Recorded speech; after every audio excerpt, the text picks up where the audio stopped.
Hello YouTubers, welcome to the final set of vocabulary from chapter 6. Today we are going to look at four words which are loosely connected with one another. We're going to start with the Sunni and Shi'a split in Islam. We're going to move to the dhimmi, and then the Abbasid era, and finally dhows to look at some of the economic advantages and advancements made by the Abbasids and early Islamic civilization of this time period. So let's start with the Sunni-Shia split.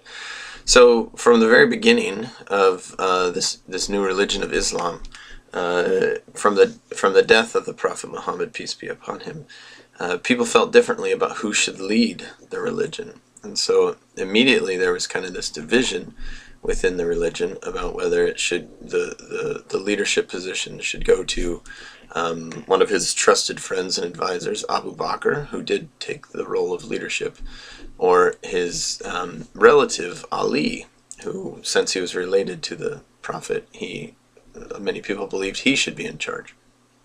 So Abu Bakr took charge, but as kind of time went on and more caliphs were in power, the people who believed that the relative of Muhammad, or Ali, should be in charge were known as the Shia, and those who believed that the line of succession should go in the other direction after Abu Bakr were known as Sunni. And so this split was never really resolved.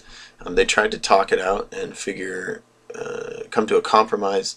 But those believers in Ali, the believers that Muhammad's nephew should have taken charge, still are known as Shia Muslims, and those who didn't, or those who followed the line of succession as it went, are known as Sunni. Now, this has created a division.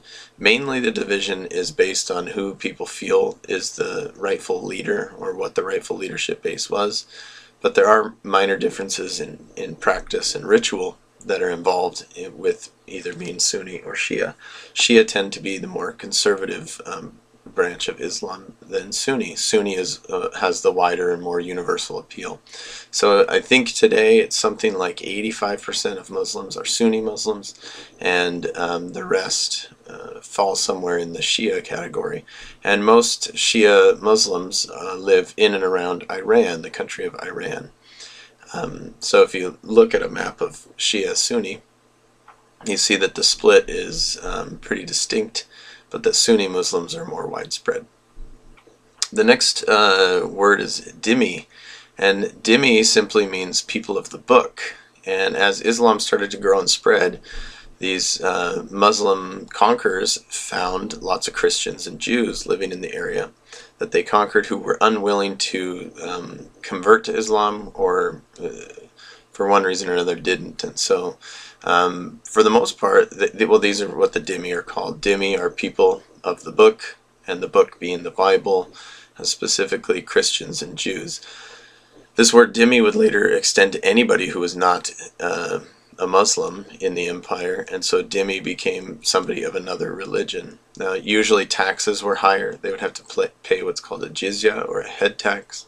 And the interesting thing was, even under Umayyad power, the word given to somebody who had converted to Islam was mawali, and they still had to pay higher taxes even though they were Muslims. And so there wasn't much reason to convert to Islam at the beginning, because people knew if they were not Arab Muslims, then they weren't going to get the benefit of better taxes. So for the most part they didn't. So the dhimmi within the empire, the early Islamic empires, were just people of the book of different religions. They were allowed to practice their own religion. That was fine, as long as they paid slightly higher taxes, and they didn't receive the same privileges as the first-class citizens who were the Arab Muslims. So the next word is Abbasid, and Abbasid is the second Muslim kind of empire or era of growth. The Umayyad were the first. The Umayyad expanded greatly and very quickly, and they weren't interested in converting people. They were perfectly fine allowing the dhimmi to keep their own religions. They treated the mawali, or the converts, as second-class citizens, and they treated Arab Muslims and warrior Arab Muslims especially as first-class citizens.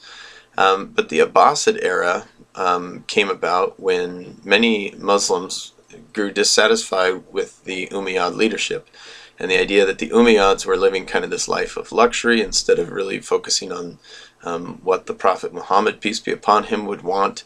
And so the Abbasids took power by kind of getting all these people together who were against the Umayyads and overthrowing them, and eventually kind of trying to get rid of that line of Umayyad leaders completely.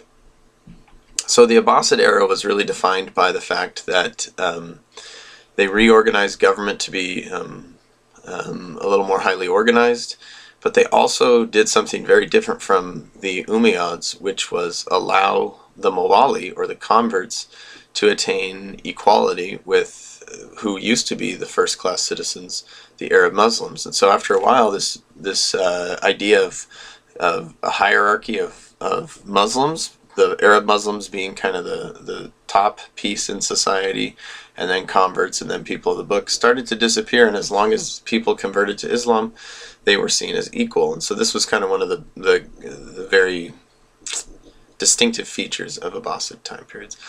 The last word is dhow, and a dhow is a ship, and it's a Muslim trading ship. It was developed it's an Arab trading ship developed by early Muslim traders, and it should kind of remind you, the ship, the significance of it is that the Arab Muslims were very interested in and encouraged long distance trade, and so they brought together massive amounts of goods from all over. Europeans were involved to some extent, but mainly these dhows sailed in the Arabian Sea, in the Indian Ocean, and made their way throughout Asia. So trade was happening between China, India, and Arabia, and these dhows facilitated that trade and made the spread of their religion more possible. So those are our last words. I hope you had a wonderful chapter and a really nice 3-day weekend, and I will see you tomorrow, probably. And don't forget to be awesome. Bye.